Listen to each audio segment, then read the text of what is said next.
methods to improve artwork. Okay, let's take a look at some of this here. This right here is 1981. So this is just freehand Lord of the Rings collage based on images from Ralph Bakshi's Lord of the Rings animated film, okay, from 1979, I think. So this was done in 81. You could see the distortion when it's just freehand, right? And I was still young. But, okay, what's next here? Okay, notice this right here. Remember, these are different methods. So this is freehand. There's distortion. Now, what's significant about this? I made a little Super 8 film in 1982 with two of my cousins. And this ink drawing was based on one frame from the film. So what I did was I set up the projector onto the wall. I had the paper pinned to the wall. I froze it at the exact moment that I wanted, and then I did the ink drawing. So that's another method. That was a frame from a Super 8 film. This was as well. And look, this is the actual frame here from the film. So I projected it onto the paper, which was onto the wall, and probably I drew some of it and then I shut the projector off because I was worried that the heat from the lamp would start to melt the emulsion on the frame. So I probably kept shutting it off, letting it cool down while I continued with the work. So that's a method. This right here, 1984. So this is me looking in a mirror and drawing myself freehand. So you can see there's a little bit of distortion, like in the eye. I think the where the hair is parted, it really should have been back here. So there's some distortion, but that's freehand looking in a mirror. Now this right here, once I got to this point, I started taking pictures of the pictures that I wanted to illustrate, but using slide 35mm film, so that then I got it developed as a slide. And I had a slide projector. This is 1987. I had a slide projector, and I would pin the illustration board to the wall and project the slide. On this one, I wanted to get as much detail as I could, so I took a photo of this part, and then I took a photo of this part. So when I projected it, I only had this showing, and I marked out everything. Then I had to put the next slide in and match that up somewhere around here and mark out everything. So this is lead pencil, but the method was projection by slides, 1987. Okay, this right here, this is the cover of Madonna's Like a Virgin album. So I had the LP. Now here's another method. That's graphing these things out. So I took a piece of acetate,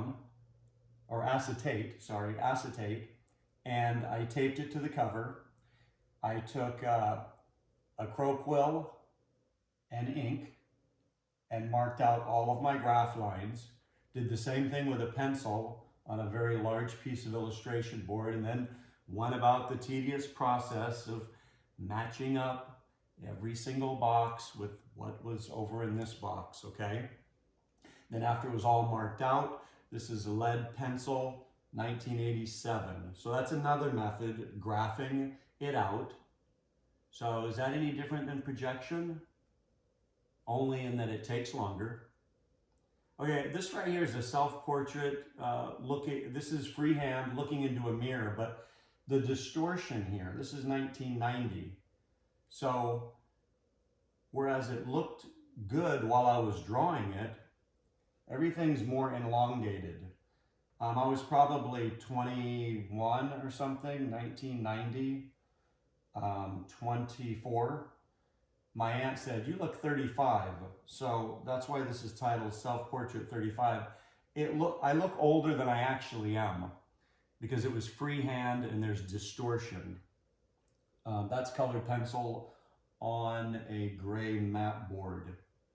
What else? Okay, this is 92 maybe. This was my studio in a cabin I had up in the mountains. You can see right here, see if I can zoom this in. You can see my Artograph projector over my table. Okay, so now it changed to projecting. I could put a photo in there and it would project down, which this right here was projected, colored pencil and acrylic with airbrush, 1992. Okay, this is a different method. If you've ever seen U2's The Joshua Tree album, and on the inside, there's the Joshua Tree. So I went out and found it. I'm not the only one. If you search it on YouTube, you'll find videos where people found it. If you go out there, there is a bronze plaque that's concreted into the ground. So this was laying paper on it and with pastels coloring over the raised areas. So another method, whatever that's called, to do art. When was that? That was 2010. This right here, 2020. This is freehand from a photo I took while I was on the freeway, a car on fire. So I snapped it as I drove by. So this is all freehand. It's a little bit of distortion, but I like the way it looks. And there's a lot of improvisation, or whatever you want to call it. You can really enjoy something once everything's marked out where you need it. But that's freehand, and that is charcoal. And yeah, it's not charcoal pencil, it's just charcoal.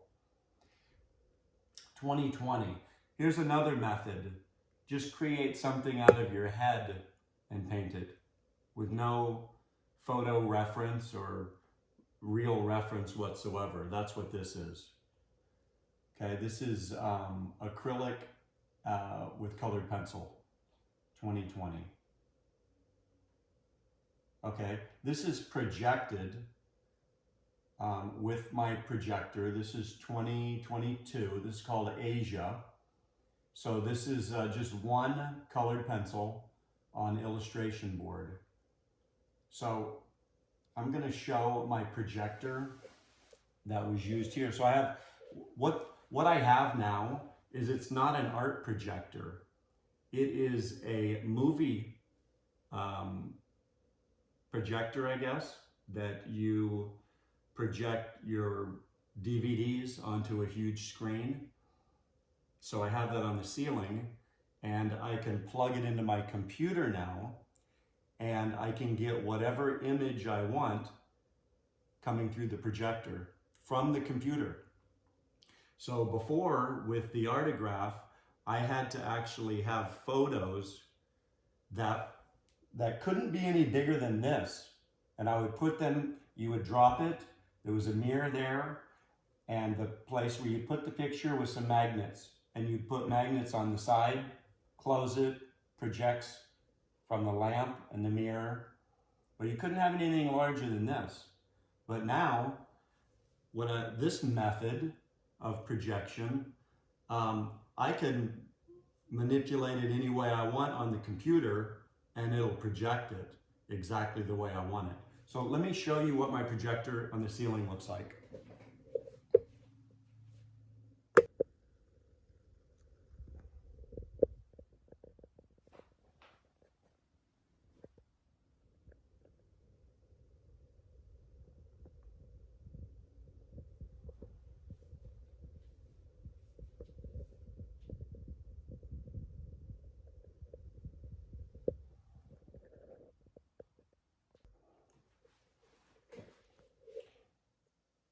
Okay, now using that projector and AI, So I have illustrations for my book, the Make the Reality Parade, that I'm working on. And I want them to be very cartoon-like. And I'm using AI to develop the images that I want using prompts and changing it when I'm actually doing the illustration as well. So here, this is the AI image that I finally chose with all of the parts in it that I asked for. This is me projecting it down onto an illustration board.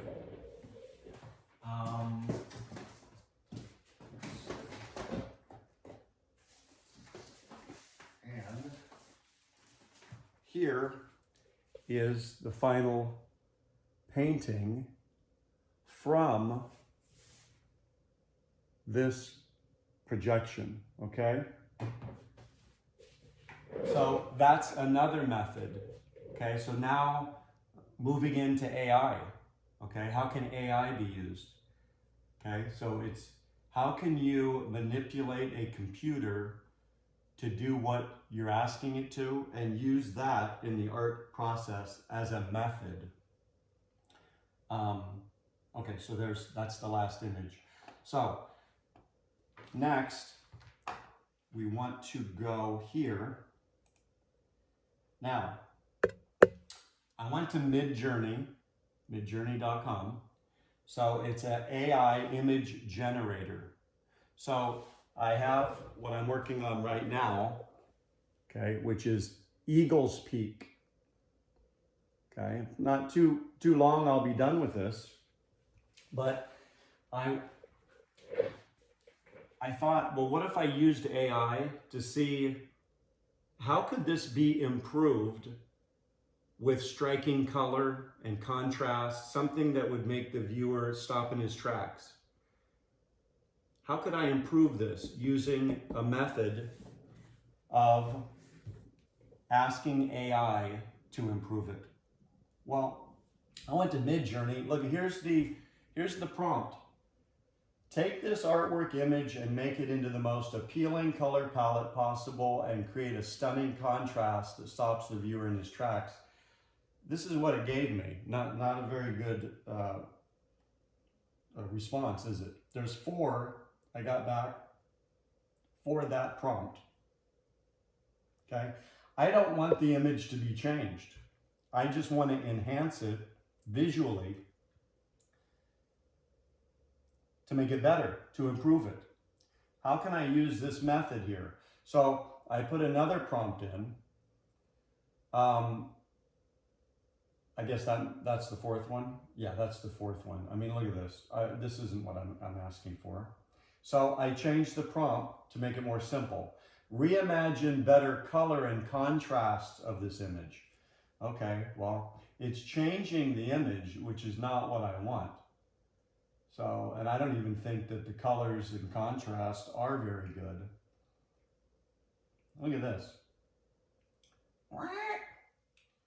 Okay, so I said enough of that. So I changed it to make this image more striking in color and contrast, but do not change its design. Well, that's a pretty big change of design, isn't it? I mean, it's kind of similar, but the only thing is, it's completely different. It's nothing like what I'm doing. So there's 4 of these. Look at this. And this one. And this one. Okay. So at this point, I said, this isn't working. So I went to ChatGPT. So let's look at that. Now look, I put in the photo, uploaded the photo, which is what I did with Midjourney.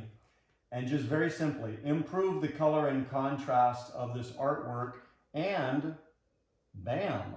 Now, you know what? That looks pretty good. Let's see if we can get a close-up.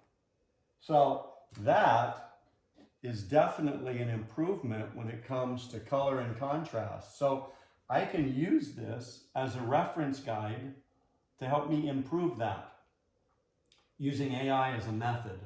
So here's what I wanted to do on camera, which I hadn't done yet. which was, okay, if that prompt is so good, copy, we're going to go back to Midjourney, okay, and we are going to put the prompt in, and we're going to drag this over here. Not going to work. Oh, drop image there. No, still isn't going to work. Okay. Let me find it right here. Okay, when everything's a big screen, you can't go window over window. Okay, here we go. We're putting that in. It's uploading. Okay, so we're back to midjourney.com. There's a photo of that with the simple prompt, improve the color and contrast of this artwork. Let's see what 4 images it comes up with. See if it's anything like ChatGPT, or is it just not getting it? Oh, geez. Please, no. Okay, well, it's just not getting it, because look at that. Not good. Look at this guy. Okay, and then we've got a chicken.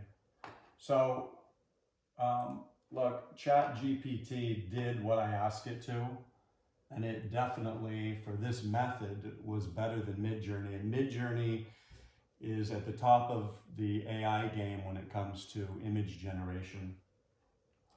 So these are just some of the methods that can be used to improve your artwork. If you can think of any others, you can put it in the comments below.